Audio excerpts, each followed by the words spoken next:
Jamal Niaz here with Salt Papi ahead of one of the most anticipated matches on the undercard, the biggest card of the year, going up against Slim. And a month ago, we only just found out this fight was happening. Is that enough for you guys to prepare for each other? Because it's a high-level matchup, isn't it? I mean, I was surprised. Like, we didn't want to give it out, but I knew I was gonna fight him. I knew he was gonna say yes. Like because I was supposed to fight Blueface, but then he got something happened. But I knew this guy would take it. He's game just like you. And when you look at both your highlight reels, probably two of the best highlight reels in the influencer scene. Who's got the better highlight reel, man? Probably me, with just how I do things.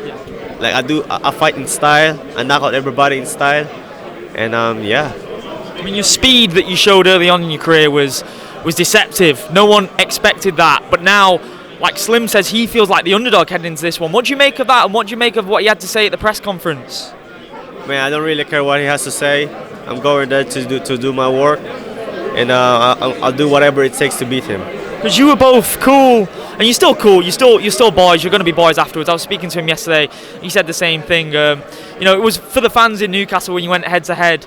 But when it was happening, I was like, oh, is there something serious there? Is there a bit of beef? What was going through your mind when you went head to head? Because you did have to get separated for a second in the ring in Newcastle. There's nothing going through my mind. All I want to do is beat him. That's it. And who, obviously, from the Philippines, Manny Pacquiao, one of the greatest combat sports athletes of all time.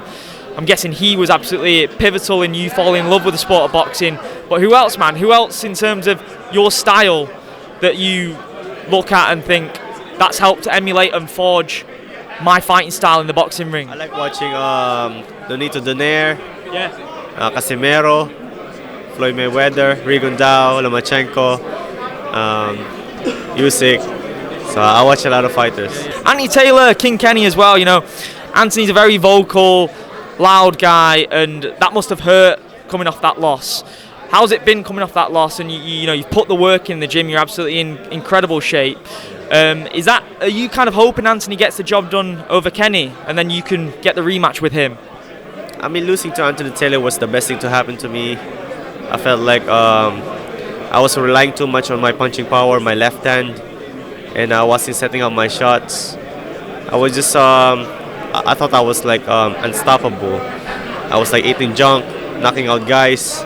So I was but yeah, man, losing to Anthony Taylor, went back to the gym, fixed my mistake, and you'll see how much improved Salt Papi. I mean, you showed you were dedicated to the sport anyway with how seriously you took it before, but like you said, the eating the junk was kind of gone out the window for this one.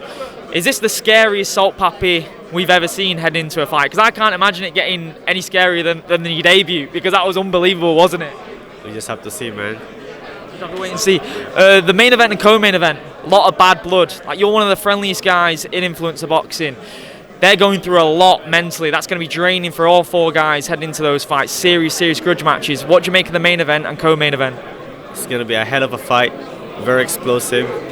And may the best man win.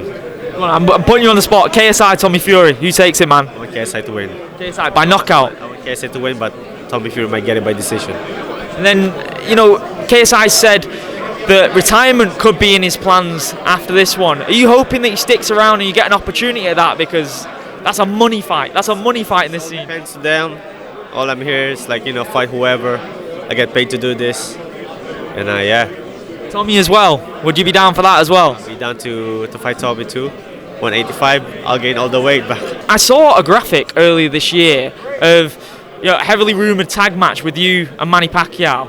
Could that ever happen in the Misfits ring? Misfits is down to make it. Why not? How tight are you with Manny? Are you pretty tight with him? I speak to him sometimes on Instagram. Yeah. And does he wish you luck this weekend? No, I haven't. He hasn't messaged me yet. We've got to see a Misfits card in the Philippines at some point. Is that something you talk to with Mams? Hopefully they can make it happen. How soon do you reckon? Do you reckon in the next year or so? Next year. Maybe next year. Yeah. Awesome. Final one then. So obviously, ideally you'd want Anthony Taylor, King Kenny winner. If it's not them, who else would be on your hit list? I know you're not a guy to call people out, but just for fan-friendly fights, who would they be? I could fight guys like Deji or Jarvis, but it all depends on them or another professional fighter. I don't mind. Awesome. Well, I'm really excited for it. You're cool, calm, and collected, which is what we like to see on fight week. Relax, ready to fight. That's it. Final message to the fans before Saturday night. To all the fans watching around the world, make sure to buy the pay-per-view, The Zone/Papi, this Saturday night, October 14th. Let's go. Appreciate the time, brother. Best of luck, man. Thank you, man.